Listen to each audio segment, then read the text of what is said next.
तर टिफिनसाठी अगदी सोपी अशी पडवळची भाजी आपण पाहणार आहोत। छान अशी चपाती बरोबर तुम्ही टेस्ट करून पहा, खूपच अप्रतिम अशी याची टेस्ट लागते। तर चला रेसिपीला सुरुवात करूया। व्हिडिओ जर आवडला तर व्हिडिओला लाईक आणि शेअर जरूर करा। तर इथे आपण साहित्य पाहणार आहोत। 1 वाटी बारीक चिरलेला पडवळ इथे मी घेतलेला आहे। पाहू शकता अशा प्रकारे मी छोटेसे स्लाइस कट करून घेतले होते। त्यानंतर 1 अर्धी वाटी कांदा, थोडीशी मिरची आणि थोडासा लसूण।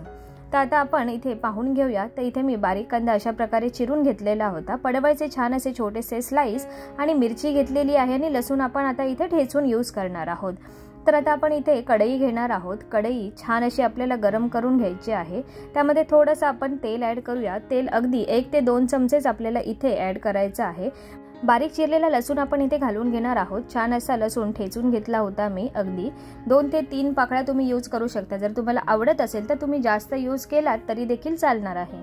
त्यानंतर बारीक चिरलेल्या मिरचीचा देखील आपण इथे उपयोग करत आहोत। छान अशी इथे मिरची ॲड केल्यानंतर थोडंसं आपण छान परतून घेऊया, जेणेकरून लसूण आणि मिरची व्यवस्थित अशी तेलामध्ये छान फ्राय होईल। यानंतर आता इथे आपण ॲड करणार आहोत बारीक चिरलेला कांदा। तुम्ही कांद्याच्या इथे उभ्या स्लाइस करून घेतल्यात तरी देखील चालतील, फार त्याने देखील छान अप्रतिम अशी टेस्ट येते। मी इथे चौकोनी कांदा म्हणजे बारीक चिरलेला नॉर्मल कांदाच यूज केलेला आहे। कांदा ॲड करून झाल्यानंतर इथे थोडंसं मी मीठ देखील यूज केलेलं आहे, जेणेकरून कांदा छान शिजेल आणि व्यवस्थित असा त्याला लालसर रंग देखील येईल। तर व्यवस्थित असं मीठ ॲड करून घेतल्यानंतर आपण छान असं पुन्हा एकदा परतून घेणार आहोत, जेणेकरून मीठ, मिरची आणि लसूण ह्याची छान अशी फोडणी इथे बसेल। तर व्यवस्थित असं आपल्याला इथे मिक्स करून घ्यायचं आहे। त्यानंतर इथे छोटा चमचा आपल्याला हळद ॲड करायची आहे।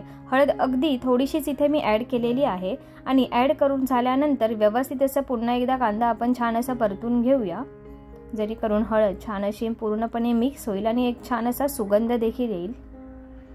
तर व्यवस्थित असं मिक्स करून झाल्यानंतर आज इथे मी थोडासा घरगुती लाल मसाला यूज करणार आहे, जो की मी कांदा लसूण मसाला जास्त यूज करते। तर अगदी अर्धा चमचा जरी यूज केला तुम्ही भाजीमध्ये तरी देखील भाजीची टेस्ट फार सुंदर येते याने। जर तुम्हाला नसेल यूज करायचा तर नॉर्मल कांदा आणि मिरची लसूणच्या फोडणीने देखील ही भाजी फारच अप्रतिम बनते। पण एकदा अशा प्रकारे थोडासा मसाला यूज करून पहा, खूप सुंदर अशी टेस्ट येते। त्यानंतर इथे मी पडवळ ॲड करत आहे। व्यवस्थित अशी आपल्याला सगळे पडवळ ॲड करून घ्यायचे आहेत आणि छान अशी भाजीला मिक्स करून घ्यायचं आहे।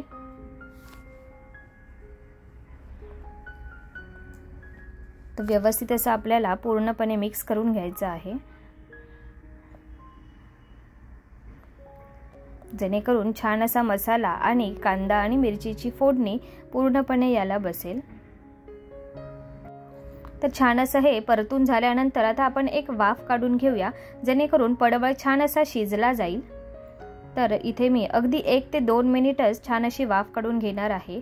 तर पाहू शकता इथे आपण छान अशी वाफ काढून घेतल्यानंतर व्यवस्थित असं भाजीला पुन्हा एकदा मिक्स करून घेऊया, जेणेकरून आपली भाजी छान मोकळी आणि सुटसुटीत देखील होईल आणि व्यवस्थित असं पूर्ण कांदा किंवा पडवळ असेल ते छान असं शिजलं जाईल।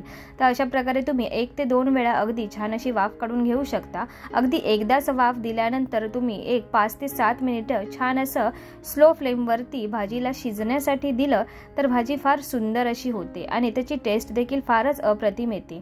जर भाजीमध्ये थोडासा क्रंचीनेस हवा असेल तर तुम्ही काय करू शकता, पडवळ पूर्णपणे न शिजवता म्हणजे जास्त वाफ न काढता अगदी एकदाच वाफ काढून घेतल्यानंतर नॉर्मल अशाच प्रकारे आपल्याला भाजी शिजवून घ्यायची आहे, जेणेकरून भाजी शिजते देखील छान आणि त्यामध्ये थोडासा क्रंचीनेस देखील राहतो। तर अशा प्रकारे आपली ही साधी सोपी अशी पडवळची भाजी अगदी झटपट पद्धतीने बनवून रेडी आहे। एकदा नक्की बनवून पहा, खूपच सुंदर अशी ह्या भाजीची टेस्ट देखील लागते। तर पाहू शकता अशा प्रकारे आपली छान अशी भाजी बनवून रेडी झालेली आहे। अशाच प्रकारे रेसिपीचे नवीन नवीन व्हिडिओज पाहण्यासाठी चॅनेलला नक्की सबस्क्राईब करा आणि बेल आयकॉनला ऑल प्रेस करा, जेणेकरून जी मी कोणती नवीन रेसिपी अपलोड करेन त्याचं तुम्हाला नोटिफिकेशन मिळून जाईल। आणि आजची ही रेसिपी जर तुम्हाला आवडली असेल तर व्हिडिओला लाईक आणि शेअर जरूर करा। गरम गरम चपातीसोबत अशा प्रकारे आपली पडवळची भाजी बनवून रेडी झालेली आहे।